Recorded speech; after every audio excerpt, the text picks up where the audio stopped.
Welcome to District Dialogue. I'm Commissioner Henry Mitchell from District 1. And I've got a great, well, first let me welcome you and thank you for being a part of District Dialogue. Today we're going to talk about economics, or economics, however you want to kind of say that. And we're going to talk about kind of what the pathway during this pandemic with Douglas County, what it looks like, what the future looks like when it comes to the point of sale and businesses and things in Douglas County. So with me, I'll let you guys introduce yourselves and kind of tell our audience, District Dialogue, kind of what you do. We've got from the Chamber of Commerce. No, I do that. We got Sarah, but she'll introduce herself, and to include Chris from the Development Authority. So why don't you guys, first of all, we'll start with you, Sarah. Okay. Ladies are first. Okay. Introduce yourself and tell District Dialogue viewers kind of what you do and kind of who I am? Yeah, who you are. Yes. Sure. Well, I'm Sarah Ray. I'm the president and CEO of the Douglas County Chamber, and we basically exist to support and promote businesses for the advancement of our community. So we do that in a lot of different ways, whether it's through advocacy efforts, being the voice of business for our community, programs, seminars, workshops, providing business resources, and some events and programming so that we can help businesses connect with one another. So I always think of us as like the king connectors of business. In our community. The king connectors of businesses. Yeah, I just made that up. Right. I like that. But I kind of like it too. We're going to use that as a nice little slogan. Okay, thank you. And Chris? Yes, Chris Pumphrey, the Douglas County Economic Development Authority. We exist to recruit and retain businesses here in the community, and we like to see ourselves as a perfect complement to what Sarah and her team do at the Chamber, and really helping to be the voice of you all as the commissioners and the City Council, and really promoting Douglas County as a place to invest. So you do the big game hunting, I think, if we want to call it that, when it comes to the businesses that come through Douglas County. Give us just an idea of kind of what that looks like, what that entails. Yeah, so traditionally speaking, we recruit the large businesses that come to the community. We do that through marketing efforts. We have incentives that we're able to bring to the table when it makes sense for a company who is looking at our community.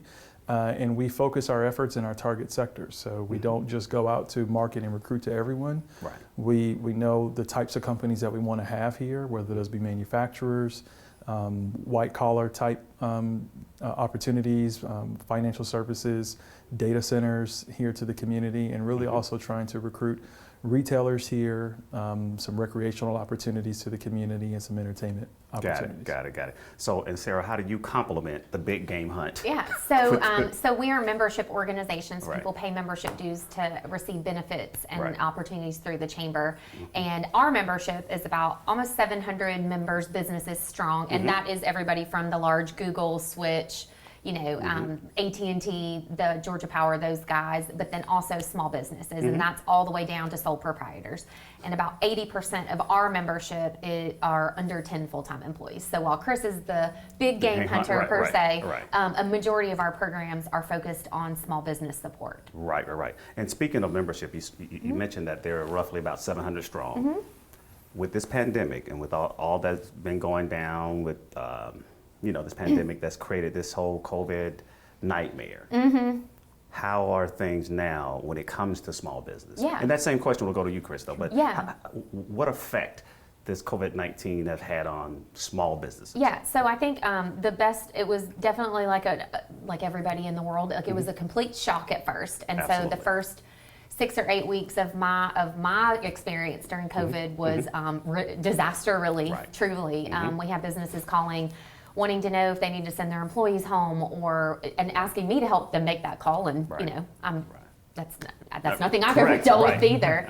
So disaster relief and kind of helping businesses navigate that shock. And it was simple things, even, helping them know and understand the financial support options that were available. So that kind of happened. So you shared with them from the federal and state and everything else, those dollars that were coming down and saying, we could help you kind of survive this. However, I don't know how long it would last or how long it did last. But so you shared that with those small businesses to kind of get on board and apply. Yes. And then what? And then helping them understand a lot of it too. So being subject matter expert and being able to guide them to the right experts beyond myself, because some businesses didn't know who their, with the triple P funding, they didn't know who their banking relationship person, like who their contact was at their bank. So, so it was very different for everybody. And we partnered with the county on making sure that all of the business owners in Douglas County had that information and sending a letter out to them. So, right. And we appreciate that because we got a chance to share with those that didn't know and try to make sure that they knew what was going on and how to get there.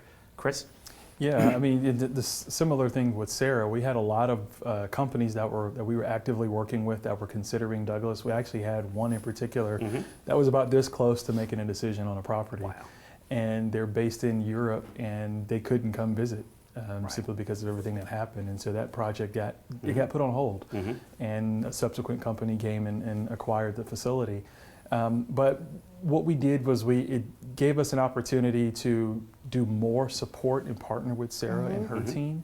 So we really, were in the trenches with them in talking to the businesses and helping provide the guidance and kind of helping to organize meetings and what have you, just to make sure that we're having that touch point with the companies here in the community and not just members. We were engaged with just about every business in Douglas County that needed help, large and small.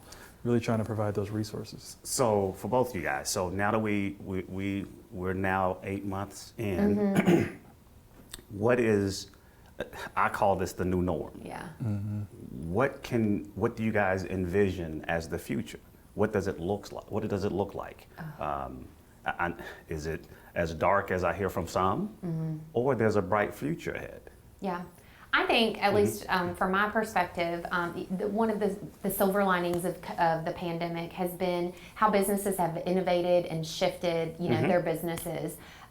Farmers Table is a great example. They had their restaurant and they had their business, and then they couldn't. There were things that people didn't feel comfortable going into a grocery store, Correct. so they in a 24 hours.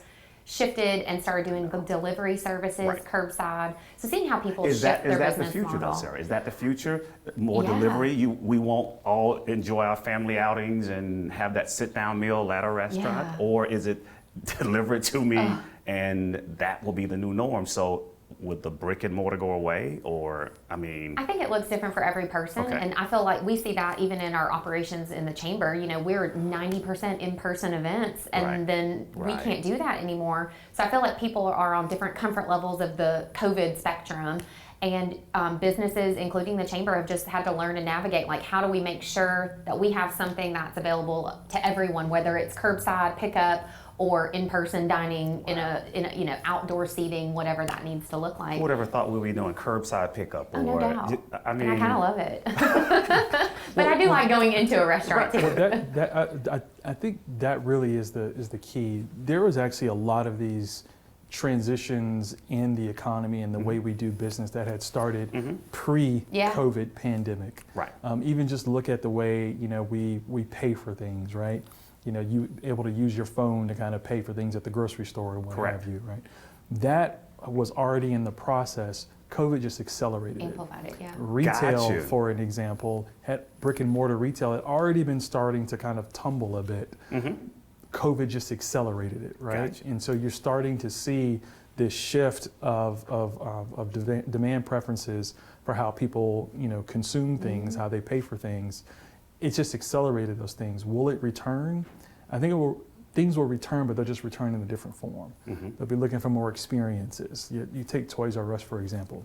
The big box Toys R Us is gone, but they're back now, but it's more of an experience versus let's go in and find every toy that I'm looking for.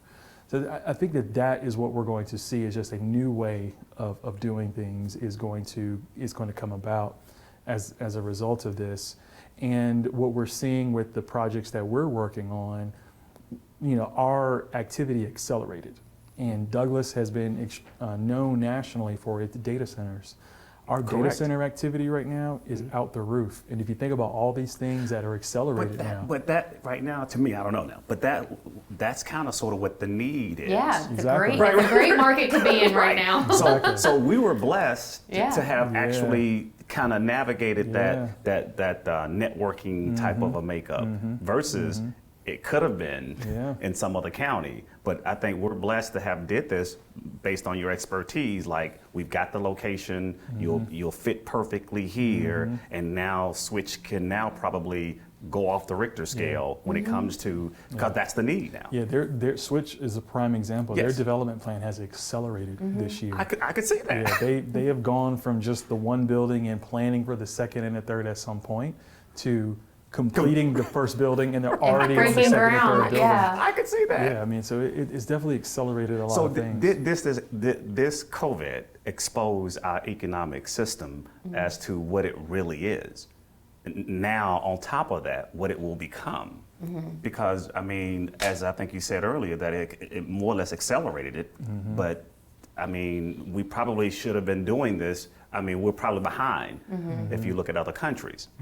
So did it expose us? Did it really kind of force our hands to start doing it differently? I mean, we'd like to Yeah. sit down and go to the restaurants with our families, but now, no, you're going to drive by and keep going. We're in the Jetsons Yeah. stage, well, you know, get them up. Get it delivered to your house, yeah, at this point, yeah. Is that what this is? I think, and my head goes to the word exposure, like you said. I think that this pandemic has exposed, at least in our roles, a lot of opportunity that we probably knew was there, but we're kind of working to accelerate how we help support those businesses.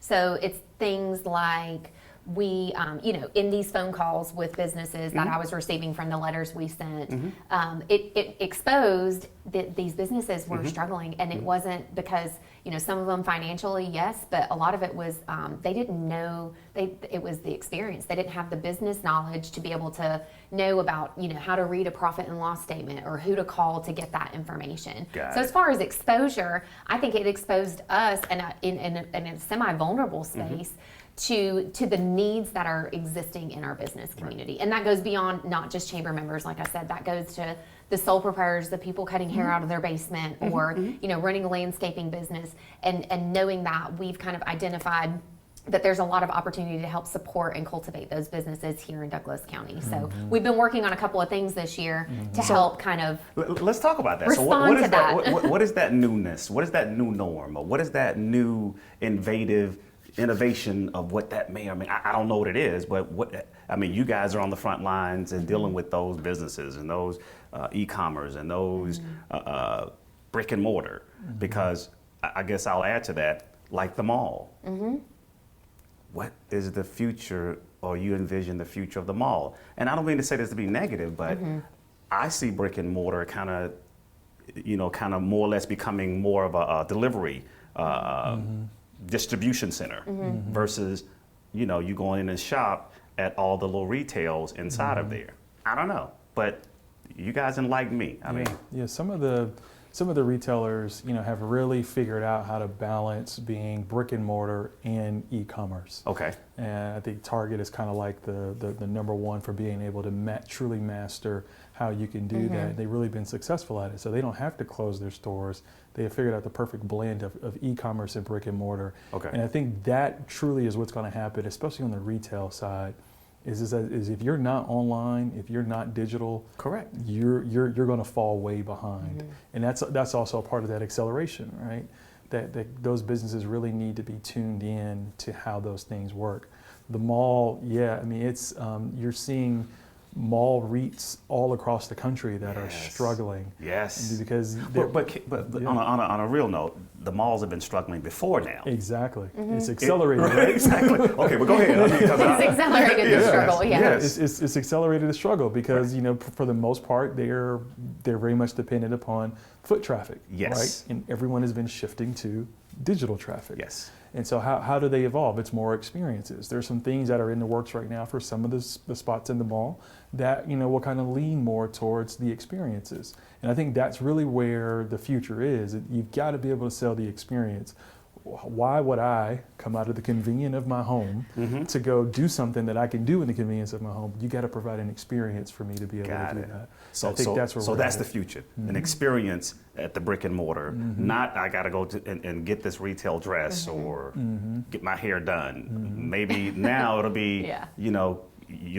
you'll drive by and stick your head out the window. Well, you saw the people they were like YouTube videos on like how to cut your husband's hair during COVID. But that's I never did it, that's but- been happening. Yeah, That's been it's- what's happening. So And I think, I agree with Chris, like the experience piece that, people are are craving being out around. I mean, we said that before we went on the air. Like, I haven't seen your face in 8 months. I know. And I feel like people miss that. But to Chris's point, I think it's going to take something more than just, I need to run out and get something to drive them that direction. And I know what we focused on as far as the future and what that looks like for the chamber is, and some of our other programs that we partner on, is creating more intimate, authentic environments, right? People aren't going to be comfortable going into a room with 400 people or a mall with thousands of people. So being able to identify opportunities to do that. So, but what happens to the State Farm Arena? What happens to the, Mercedes-Benz?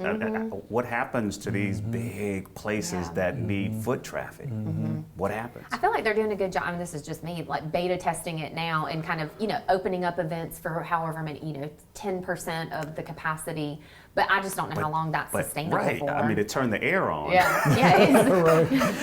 25% capacity. Oh my God, So I guess, and I know you don't know the answer to this, but how do you survive that though? How would the Mercedes-Benz? How would the State Farm Arenas? How would, those Epic Centers gonna be like, I don't know. Because I would think more people are no longer trying to buy space, office space. I think it's going to it could become prime real estate, but we won't need all the tall and 50 buildings. If I can get you to where you can do this from home or from wherever else and you kind of conducting your business, I think Google and others are going in that direction. Like, oh no, we started working from home. We kind of used that as a small template, but now it's like, oh no, that's what you're doing. 90% of what we do now, meaning Google, is probably at home now. There's a lot of theories out there about what's going to happen with real estate and specifically office real estate. That's what I'm getting at, yes. And you've got, there's some that believe everyone's going to come back because they desire to be back in the office. And then there's, and I would say those are probably the ones who are dependent on those people to be back because they pay their rent, right? Because they want their rent paid. They want to use that space. Right. Yeah. But you've got businesses that have figured out through this time period how productive they have become as an operation, being, working from home, right?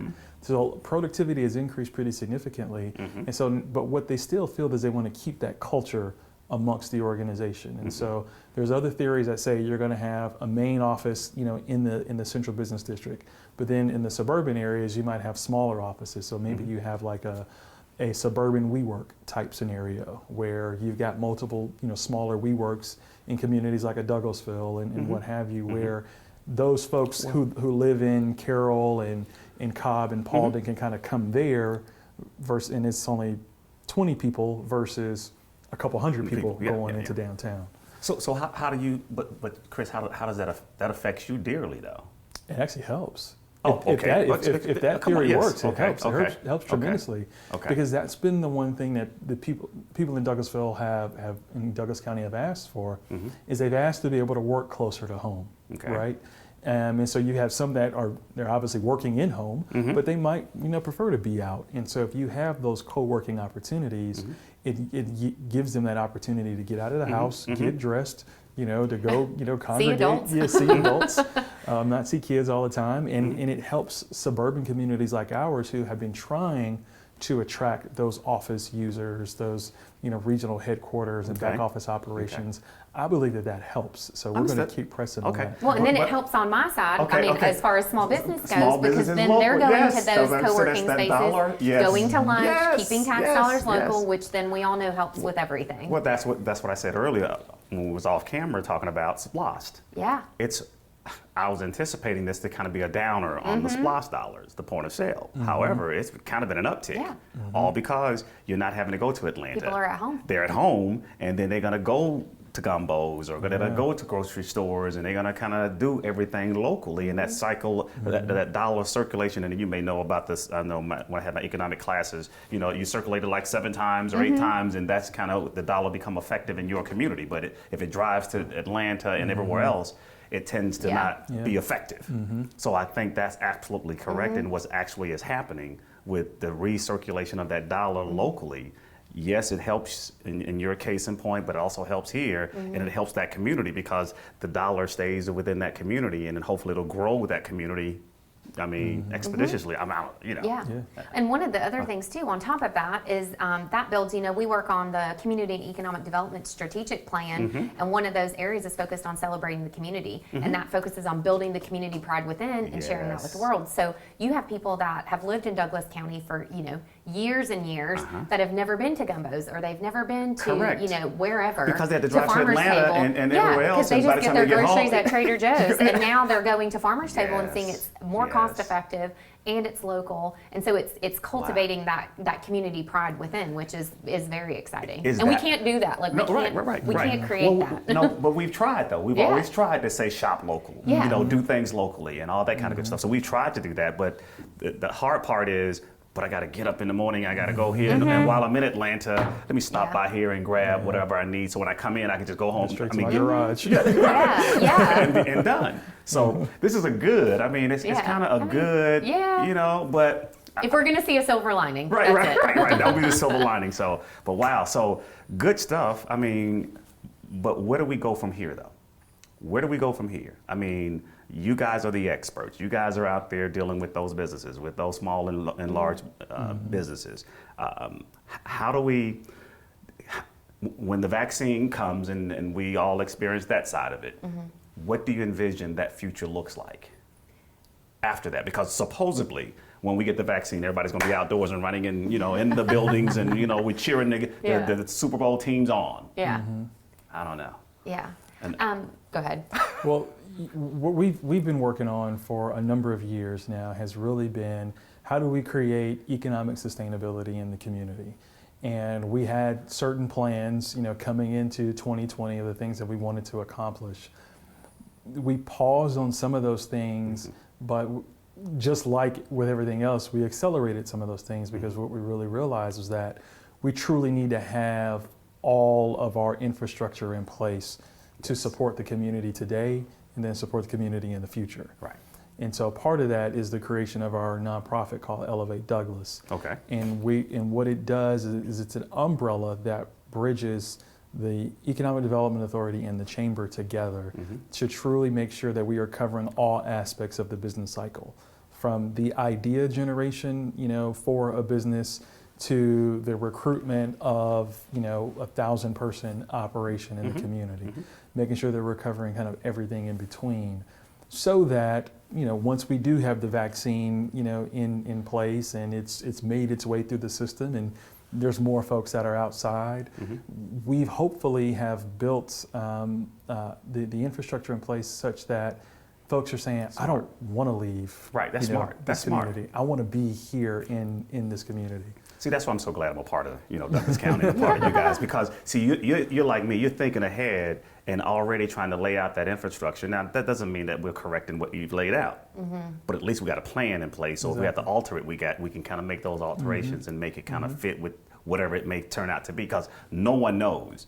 But at least I like that. I like that as a plan. Well, Sarah? I mean, kind of on top Yeah, of what Chris said, if you're speaking about the business community, things that we've amplified through this time, we had already decided that we were going to bring in a consultant to help us kind of establish what a small business ecosystem would look like for our community on different levels. That's programming, resources, infrastructure, and who's our staff in place to help make all of that happen.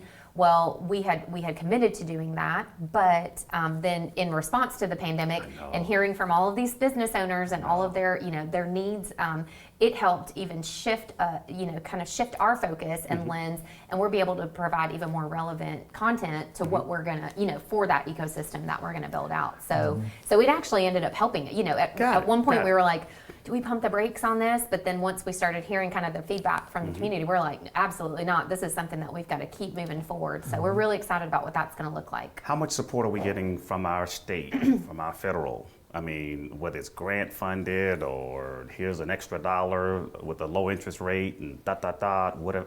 Are we getting that kind of support to kind of help us get there?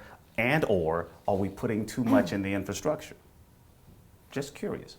Yeah, so Okay. part of to what Sarah was outlining, what we're doing for small business, it will then be bringing on a professional who's solely focused on entrepreneurship and small business. Okay. That understands all of those various programs from the state level and federal level that could really be brought into the mix, and how is it all pieced together. And so we know that there are a lot of resources that are out there, and as a part of that plan, which we're launching now, we'll be able to bring that professional in to take advantage of all those resources. So the consultant is kind of the way to go. Not that it gives you, it kind of reassures that if we go in the infrastructure route, then hopefully that will be in play if it turns out to be that. Yeah, well, it'll be not a consultant. It'll be a full-time Yeah, this will be a person. dedicated staff. dedicated staff member person. that actually that's what you do. That's Yeah, them. that is all That's they do. right. That's Yeah. your job. And that's what's On so behalf Yeah. of this community. Well, and Right. that's what's so Yeah. great about Elevate Douglas is Okay. right now, Chris has someone on his team that's kind of supporting some of the business initiatives, business retention and expansion. I have someone where it's part of their job, but then we're both involved in it. So you've got 4 Yes. people, and that's not effective of our time. When we can have one person that every day they're waking up That's their 100% focus. Yeah. of their laser focus Yes, is the small business laser community. focus. Wow. So and that, that'll just help it. Again, it's great, but then we're all juggling so many pieces. So that's what makes Elevate Douglas so great is we're able to share some of those services and Right. staff to be able to make sure that Well, you got in a you're laser- cost-effective way right. too. And you're laser focused because you got that one individual, and that's all they eat, sleep, and drink. It's that, and that's kind of where they are because you guys are kind of all over the place. Yeah, and then there's one y'all point of contact, scatterbrained. so it's not like who does this for your Right, community. right. It's like, oh, this is the person. Right, right. That's good. Yeah. That's good, guys. So, listen, I'm glad to be a part of Douglas County and the Chamber of Commerce and Economic Development because I think you guys are the future of what economics will look like and be like here in Douglas County. So, I'm going to wrap this up. I mean, because I know you guys probably got plenty of things to do and getting ready for the holidays. However, if there is one thing that you would like to say or pass on, not to the other Generation X, but just in general to the businesses and or economics that's here in Douglas County, kind of what does that sound like, look like, or feel like? So it encouraged me to say as a business owner, there's light at the end of this tunnel. Yeah, It's not gloom and doom. yeah. What is that messaging? All right. I can go first because mine's Sure. pretty easy, and I feel like it's like the mantra of the chamber or in any Sarah, business you're on. entity. I would just encourage people to keep shopping locally because Okay. it supports those small businesses or any business. It keeps people. Do you want to come bring your shirt over here? Just come on. Yes. But it doesn't only help the people that live here and that operate businesses, Yes. but big picture, it's what helps pave the roads. It's what helps Yes. give our kids better education opportunities. So it's a simple thing in getting your gas here Yes. or in Cobb County. Yes. It's something Yes. that is very important. Is that and people recycling? appreciate it so much. Those small businesses appreciate it so much. Sarah, is that recycling that dollar that we Right. talked about earlier? If we recycle it and continue to recycle it here in Douglas County, Yeah. it goes a long way Right. versus shifting it outside of Douglas County and bringing it back.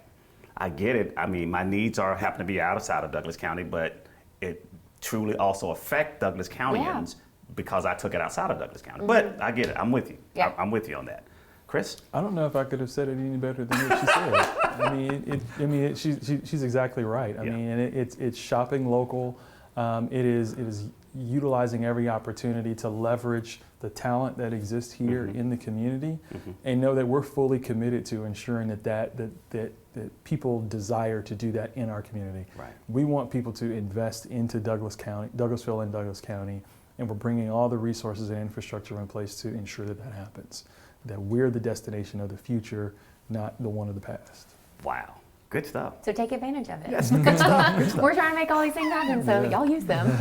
Well, listen, thank you guys, and I appreciate it. And I know your schedules were all off keel, and we kind of We're figured good. out We're the here. maybe. Yeah, We're all here. And we made it work. So thank you guys, and Thank thank you. you guys for sharing with Douglas Countyans and District Dialogue. And I just want to say thank you again. And for those of you that may have got something out of this, let me back up. Let me ask you though, if they need to reach you guys, Yes. let's talk about a Sure. contact for both of you guys. Yes. So then I'll close out with that. So Perfect. The easiest way to find the chamber is our website is douglascountygeorgia.com, or you can come visit us in downtown. We are open to the public. You have to wear your masks, but we're located in downtown Douglasville at 6658 Church Street. So And come we'd on and have you elevate- talk to anybody about any kind of business opportunity that they have or struggle. I've heard a lot of them. So I can imagine. Yeah. Because this has been tough, man, guys. Yeah. This has been a tough 2020. yeah. And we just got to feel like there's a brighter Yes. day ahead. And I think it's coming. It's Yeah. just that when, Chris. And, just so they can reach- and for us, developdouglas.com is our Okay. website. We are, for the most part, working remotely. Yes. We don't have kind of the full traffic flow at our building, but we are in downtown Douglasville. But we are still having meetings, and we are still engaging with folks. Our pipeline is pretty in depth right now. But developdouglas.com, you see everything about our strategy, all the opportunities that exist to invest in the community. Got it. So thank you for the big game hunt, and thank you for keeping everything and elevating Douglas County local, or elevate Douglas, correct? Yeah. Okay, all right. So thank you again, and again, thank you for being a part of District Dialogue. I'm Commissioner Henry Mitchell. Enjoy your holidays.